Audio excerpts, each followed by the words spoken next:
Have you ever noticed that in certain situations, British people always seem to react in exactly the same way? It's almost like a social reflex. If you know these reactions, you instantly sound more like a native. But if you don't, British conversation can feel very confusing and hard to understand. Today, I'm going to put you into a few different scenarios. I want to see if you can guess the automatic British response for each one. Let's jump straight into the first one. Imagine this. You are in the office kitchen with a colleague and you are having a good old gossip about your manager. Or perhaps you are at a party telling a funny story about a friend who isn't there. Suddenly, the door opens and in they walk. Or even weirder, just as you mention their name, your phone starts ringing with a call from that exact person. This feels like a spooky coincidence. You might feel a bit guilty or awkward. So, what would a British person say to break the tension? They would look at the person and say, "Speak of the devil," or sometimes, "Talk of the devil." Now, don't worry, you aren't actually calling your friend or your boss a demon. This is just a very old, shortened version of the English proverb, "Speak of the devil and he shall appear." In modern British English, we use it as a playful way to acknowledge the coincidence. It's a great phrase because it immediately turns an awkward, caught in the act moment into a joke. It's also the perfect way to admit to the person who just arrived that they were the topic of conversation. Up next, let's look at a situation that happens every single day. Imagine you are in a quiet library or a crowded lift, and the person next to you lets out a massive sneeze. Achoo! In the UK, it is almost a reflex to respond immediately, even if you are total strangers. It's a standard piece of British etiquette. Do you know what a British person would say in this moment?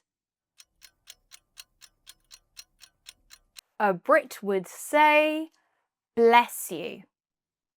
Now, this isn't necessarily a religious thing. Historically, people believed a sneeze was a sign of illness or even that your soul was trying to escape your body and you needed to literally be blessed. While we definitely don't believe that anymore, the phrase has stuck around as a standard piece of British etiquette. It is a very quick response, and you don't need to make a big deal out of it. If you were the one who sneezed, the best response is a simple thanks or thank you.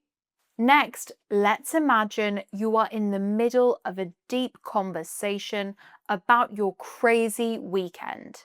Suddenly, your friend interrupts and starts talking about something completely unrelated, like the weather in Australia or house prices.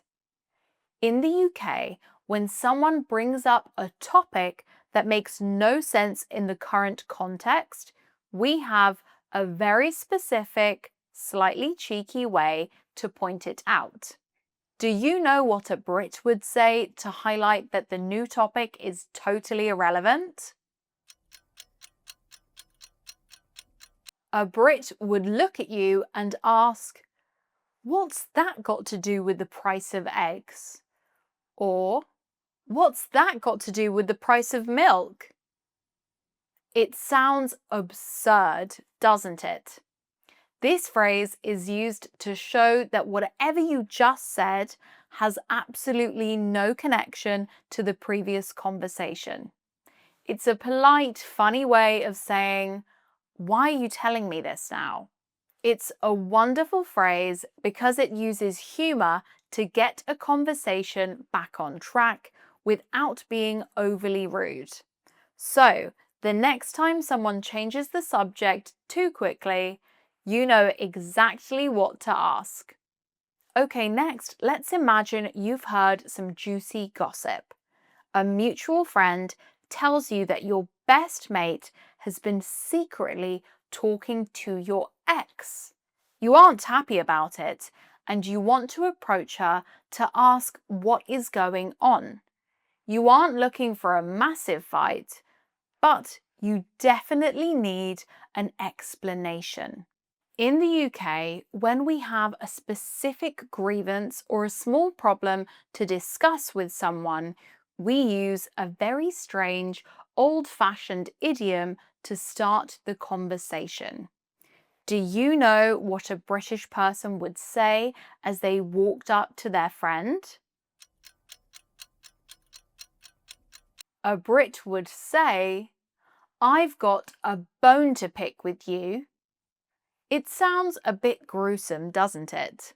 This idiom actually comes from the 16th century.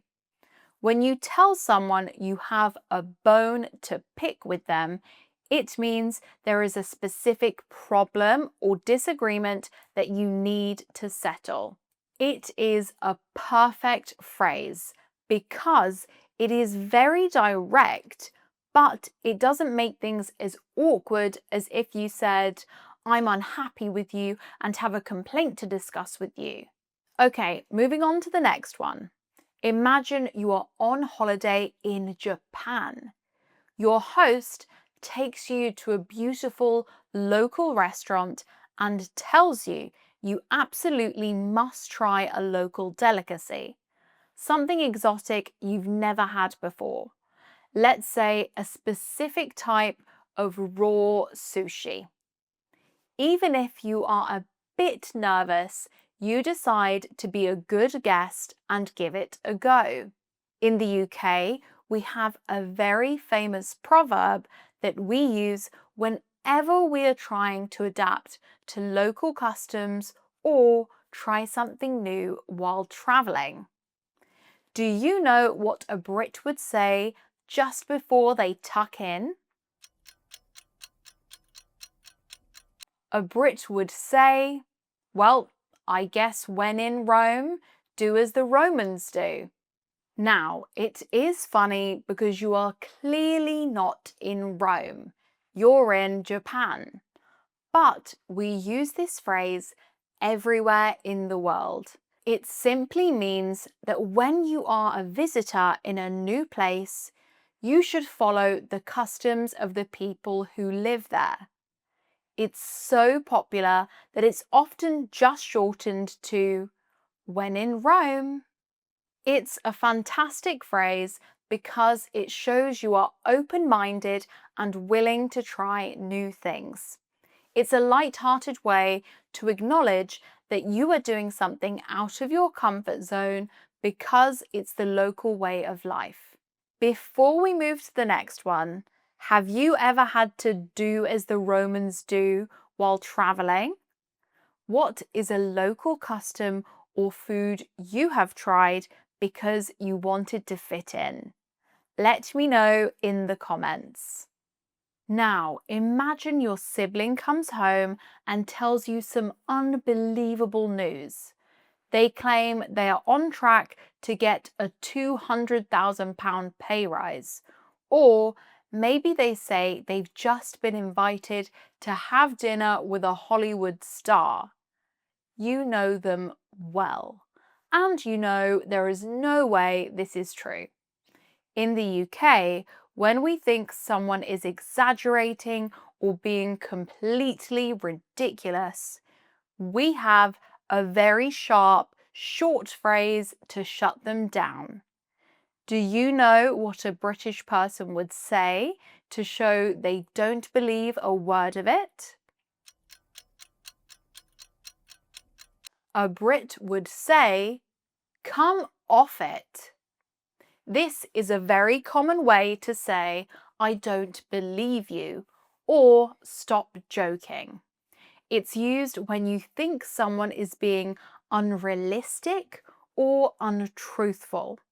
It's a brilliant phrase for calling out friends and family in a very natural, native way. Lastly, imagine you are telling a story about your holiday. You start explaining the traffic, the weather, and what you had for lunch. But you notice your friends are starting to check their watches. You realize you've been talking for 10 minutes and you haven't even reached the best part yet. To keep everyone's interest, you need to skip the boring details and jump straight to the ending. In the UK, we have a very standard phrase to signal that you are wrapping things up quickly. Do you know what a British person says before they speed up the story? A Brit says, "To make a long story short." It is the perfect phrase for social situations because it tells your listeners, "I know I'm talking a lot, but the good part is coming." Funnily enough, British people often use this phrase after they have already told a very long story, which always gets a little laugh. It shows you are aware of your audience and helps you deliver the punchline or the conclusion before anyone loses interest. And there you have it. How did you do? Did you guess them all? Or were some of them a bit of a surprise? Let me know in the comments.